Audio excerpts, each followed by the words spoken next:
नमस्कार, बहुत स्वागत है आपका। आप देख रहे हैं ग्रैंड धर्मा सन्मार्ग। सावन के महीने की शुरुआत बस हो ही रही है, अब हो चुकी है। और सावन के महीने में भगवान शिव के साथ माँ पार्वती की पूजा अगर आप करें तो पूरे जीवन की खुशियाँ आपको मिलती है। क्योंकि इन 4 महीनों में जब श्री हरि योग निद्रा में है तो भगवान शिव ही सृष्टि का संपूर्ण भार उठाते हैं।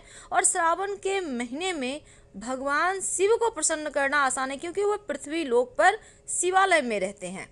तो शिव जी को प्रसन्न करने के लिए श्रावण के माह में आप कैसे उनको जल में क्या ऐसा चीज डालें कि वो आपके भक्ति से शीघ्र प्रसन्न हो जाए और मनचाहा वरदान दे। भगवान शिव की शिवलिंग के रूप में पूजा करने की विधान है। और शिव जी तो भोले भाले हैं, बहुत जल्दी प्रसन्न भी होते हैं। 1 लोटा जल से आप मनचाहा वर उनसे प्राप्त कर सकते हैं और ये असर भी दिखाता है। सावन के सोमवार में कुछ नहीं भी है आपके पास तो 1 लोटा जल अर्पित कर दें, आपको कई गुना अधिक फल मिलते हैं। और शिव जी को जब भी जल चढ़ाइए, दोनों हथेलियों से रगड़िए शिवलिंग को और फिर देखिए कैसे आपकी किस्मत बदलती है। दोस्तों, हल्दी हल्दी स्त्री कारक है, इसलिए शिवलिंग पर नहीं अर्पित करना चाहिए। साइड में बेदी होता है ना, वहाँ पर अर्पित कर सकते हैं। तेल तेल शिवलिंग पर तांत्रिक क्रिया में अर्पित किया जाता है, इसलिए हम सलाह नहीं देंगे। हाँ, आप दिया जरूर जलाइए। चावल अक्षत शिवलिंग पे जरूर अर्पित करें और ध्यान रखिएगा टूटा हुआ चावल ना हो। मनोकामनाएं पूर्ण होती है। और चावल पके हुए यानी भात से अभिषेक करने से मांगलिक दोष से मुक्ति मिलती है और ये जीवन में तमाम परेशानियों को अंत करता है। पान पान अर्पित करने का मतलब है आपने सब कुछ अर्पित कर दिया। पान को सबसे अंत में अर्पित करना चाहिए। पान और सिंदूर सिंदूर भी स्त्री कारक है और शिव जी तो ठहरे बैरागी, इसलिए शिवलिंग पर सिंदूर ना लगाएं, बल्कि बेदी जो है माँ पार्वती का स्वरूप है वहाँ पे लगाएं। नारियल नारियल आप अर्पित तो कर सकते हैं, पर नारियल का पानी शिवलिंग पर अर्पित नहीं करना चाहिए। इस बात का हमेशा ध्यान रखिएगा और इस चीज़ से आप बचिएगा, क्योंकि नारियल बीज स्वरूप होता है। गुलाब के पुष्प शिव जी को बहुत प्रिय हैं। दोनों हाथों से प्रेम से गुलाब की पंखुड़ी, गुलाब के पुष्प उन्हें अर्पित करें और मनाएं। कमल का पुष्प एक भी अगर आपको मिल जाता है 108 पंखुड़ी वाला कमल, तो समझिए ये आपकी पूजा सार्थक हो गई। अगर नहीं है आपके पास तो क्या करेंगे, दोनों हाथों को जोड़िए, मन में ध्यान कीजिए कि आपके हाथों में कमल का पुष्प है और शिवलिंग पर अर्पित कर दें। फिर देखिए चमत्कार कैसे होते हैं। बात करते हैं जवा कुसुम। इसे बहुत जगह गुड़हल का पुष्प भी कहते हैं और इस पुष्प को अर्पित करने से शिवलिंग पर शत्रु बाधा नाश होता है। कनेर का पुष्प जो पीले रंग का होता है, शिवलिंग पर अर्पित करने से जीवन की तमाम परेशानियों से आप मुक्त हो जाते हैं, सुरक्षित बने रहते हैं। शंख शंख शिव जी की पूजा में नहीं बजाई जाती, बल्कि डमरू बजाइए, ये बहुत अच्छा रहेगा। और शिवलिंग की हमेशा आधी ही परिक्रमा कीजिएगा, इस बात का ध्यान रखिएगा। तुलसी तुलसी नहीं अर्पित किए जाते शिव जी की पूजा में। हाँ, आप मंजरी अर्पित कर सकते हैं, पर तुलसी भूल कर भी नहीं। ये जो हरसिंगार है ना, ये वास्तु दोष दूर करता है और जीवन की परेशानियां भी दूर करता है। हरसिंगार अगर मिल जाता है तो दोनों हाथों से नहलाइए शिव जी को, फिर देखिए कैसे कृपा बरसती है आपके ऊपर। आंवला ये शिव जी को विशेष रूप से प्रिय है, आप आंवले को जरूर अर्पित करें। आपके जीवन में धन की कभी कमी होगी ही नहीं, धन धान्य से आपके घर भरे रहेंगे। शिव जी पर धतूरा अर्पित करने से संतान की समस्याएं दूर होती है। त्रिशूल आप अगर सावन में किसी भी सोमवार के दिन एक त्रिशूल शिवलिंग पे शिव जी के वहाँ पे अर्पित कराते हैं तो जीवन में शत्रु बाधा से मुक्ति मिलती है। मौली धागा आप जरूर अर्पित कीजिए, ये बहुत ज़रूरी है जीवन में खुशियाँ प्राप्त करने के लिए।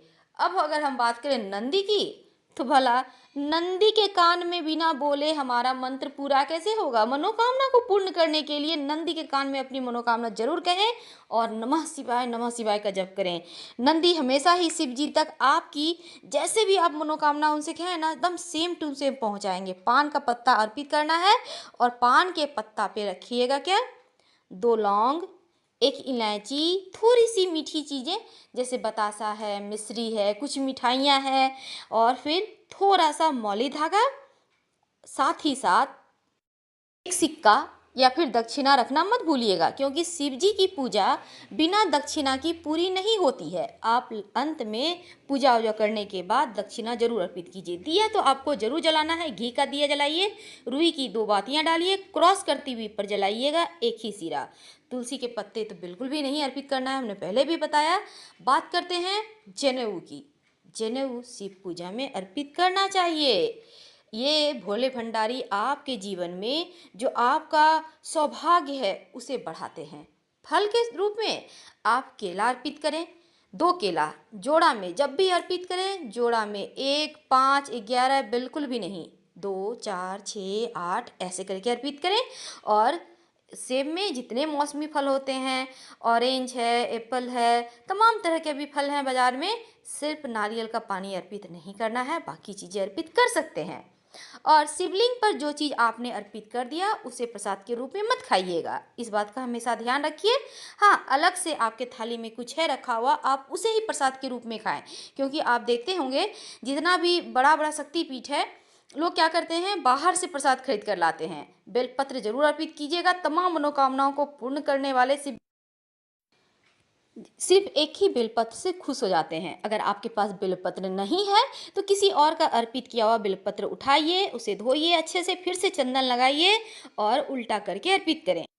तो इस तरह से आप शिव जी को मना सकते हैं, उनको प्रसन्न कर सकते हैं। लेकिन सावन के महीने में कुछ ऐसी चीज़ है जो भूल कर भी नहीं खाना चाहिए। पत्र ले लें, थोड़े से पुष्प ले लें, शिव जी उसी से प्रसन्न होते हैं।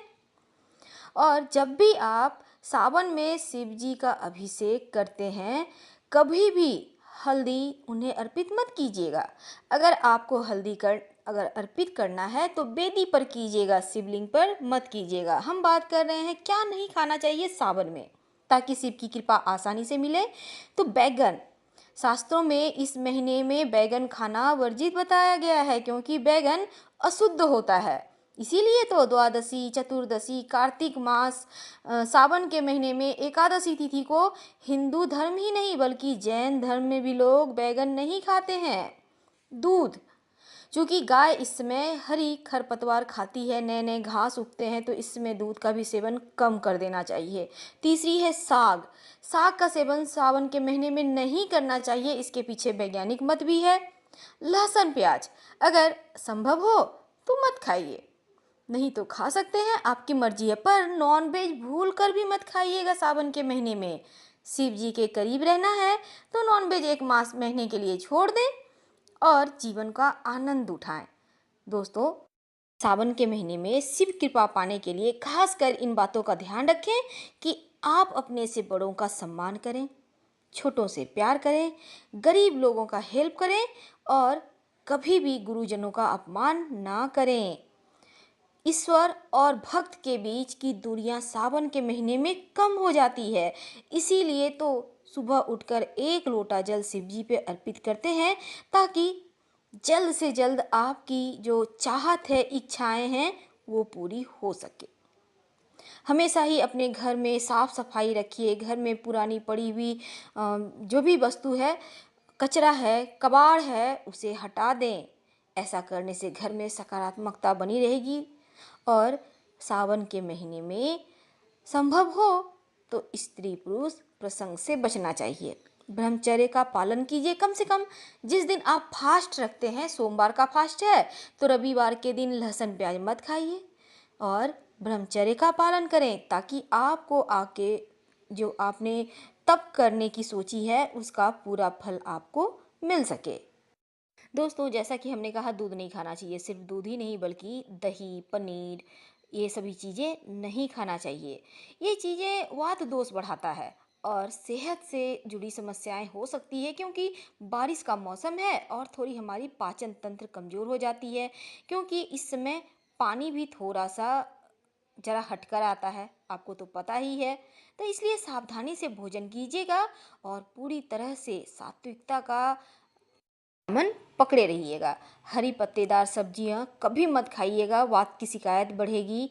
और इस मौसम में सब्जियों में बैक्टीरिया और कीड़े भी पनपते हैं, तो हरी सब्जी खाने से पहले 2 बार जरूर सोचिएगा, वरना कहीं दस्त वगैरह ना हो जाए। और दूध, जैसा हमने बताया, शिव जी को अर्पित करें दूध, ये नहीं कि 1 लीटर अर्पित कर दिए, नहीं, 1 चम्मच प्रतीकात्मक रूप से जल अर्पित कीजिए, वंश वृद्धि होती है। दूध खुशियाँ लाती है, दूध अर्पित करने से जीवन में सुखों को आप भोग पाते हैं। तो शिव जी को प्रतीकात्मक रूप से थोड़ा सा दूध अर्पित कीजिए, बाकी का दूध किसी गरीब व्यक्ति को दान कर दें, ये आपके लिए बहुत शुभ रहेगा। तो सावन में इन उपायों को करके आप जीवन में ढेर सारी खुशियां पा सकती है, शिव जी के करीब रह सकते हैं। हम आपसे विदा लेते हैं। वीडियो से लाभ होता है तो लाइक और सब्सक्राइब करना मत भूलिएगा। धन्यवाद। हर हर महादेव।